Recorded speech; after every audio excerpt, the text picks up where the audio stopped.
Eccola qua, il sogno di tutti gli amanti dei laghetti, la carpa koi. Un pesce veramente conosciuto grazie alle tante varietà, grazie anche alla sua storia e alla sua simbologia. In questo video vi porterò a fare un viaggio nel mondo delle carpe koi, partendo dall'inizio, quindi durante la prima selezione di questi pesci, sino ai giorni nostri. Prima di cominciare, per chi non lo sapesse già, vorrei presentarvi le mie due carpe koi che si chiamano Yogan e Mitsu. Sono delle giovanissime baby koi di 1 anno che ora saranno 10 cm e hanno appena passato il letargo invernale e stanno veramente benissimo, infatti sono molto soddisfatto. Partiamo dall'inizio della storia di questo pesce.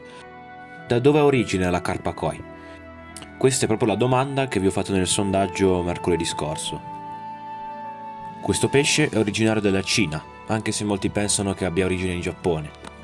Vi spiego per quale motivo viene detto che la carpa arriva dal Giappone quando invece arriva dalla Cina. Se noi andiamo a vedere già proprio il nome carpa koi, la parola koi è già una parola giapponese, quello ci fa pensare alla sua origine, cosa che invece è sbagliata.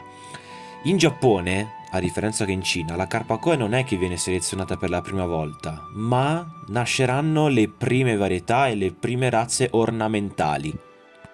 Che cosa vuol dire tutto questo? Vuol dire che la carpa è nata in Cina. In Cina la selezionavano per mangiarsela, quindi era una fonte alimentare. Poi dalla Cina sono stati importati in Giappone ed è in Giappone che hanno scoperto le potenzialità dei colori di queste carpe, così da selezionarle non più a scopo alimentare ma a scopo ornamentale, quindi per bellezza. E quindi vi ribadisco, la carpa koi nasce in Cina. In Cina c'erano già le carpe. Koi viene poi dopo, perché se ci pensate la carpa koi e la carpa comune sono uguali, cambia solo che la carpa comune è grigia, la carpa koi invece è colorata. A eccezione di alcune varietà che abbiamo al giorno d'oggi che hanno proprio dei cambiamenti anche a livello corporeo, come la carpa koi butterfly, famosissima per le sue pinne veramente lunghe a forma di ali di farfalla. Rimanendo sempre in Giappone, abbiamo detto prima che la carpa koi viene selezionata per la prima volta a scopo ornamentale in Giappone. Cosa vuol dire questo? Questo vuol dire che le carpe importate dalla Cina erano carpe comuni. Poi, selezionandole ovviamente per mangiarle, hanno scoperto che delle carpe sviluppavano delle colorazioni particolari, che quindi non erano più sul grigio ma sull'arancione, sull'azzurro e così via. La prima varietà che è stata selezionata in tutto il mondo è la Asagi, o Asagi, adesso non so come si pronunci. Successivamente arriveranno poi tantissime altre varietà che abbiamo anche noi al giorno d'oggi, come la Showa, la Kohaku, la Tancho e così via. Se vi interessa fatemi sapere nei commenti che magari vi faccio un video sulle varietà. Dopo diversi anni di selezione si iniziano già a avere le prime vere e proprie carpe koi, quindi con già dei colori completamente diversi dalla carpa selvatica. Questi pesci iniziano a diventare più che altro di moda, perché iniziano proprio a svilupparsi diverse leggende, diverse proprio storie su questo pesce, perché ha affascinato moltissimi appassionati. Arriverà sino a noi dopo ancora tanti anni, perché giustamente i giapponesi se le sono tenute per loro per un sacco di tempo e poi inizieranno a importarle, ma solo ed esclusivamente nei paesi limitrofi, nei paesi un po' più vicini, sempre lì in Asia orientale. Quando ci sarà la prima rivoluzione aeronautica, che quindi gli aerei inizieranno a prendere piede e a fare grandi rotte di commercio, le carpe koi arriveranno sino in Europa. Il primo paese europeo che acquistò delle carpe koi direttamente dal Giappone fu la Germania. È proprio per questo motivo che ve l'ho messe tra le opzioni nel sondaggio.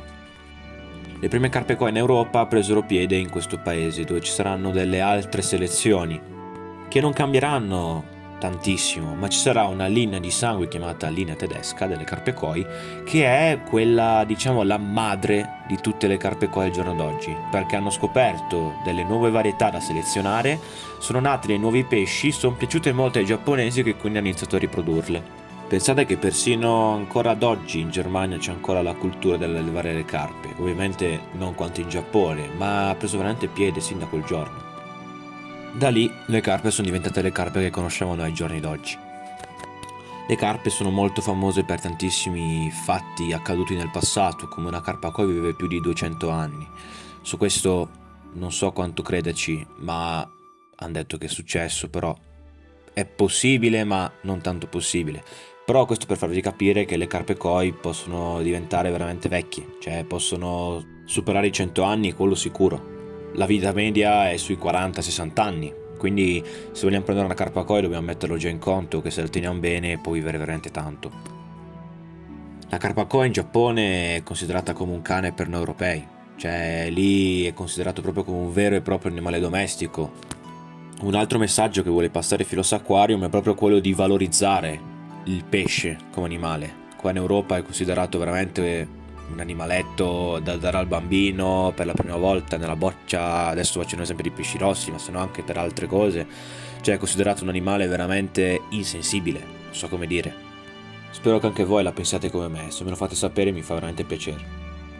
Come simbologia è considerato un segno di amore e di fortuna, talmente tanto che molte volte viene regalata una coppia di carpe koi ai giovani sposi, come segno di buon augurio per il futuro. Con questo video un po' particolare terminerei qua, spero veramente di aver risolto qualche vostra curiosità, che quindi magari vi eravate fatti in passato. Nel prossimo episodio andremo a parlare di...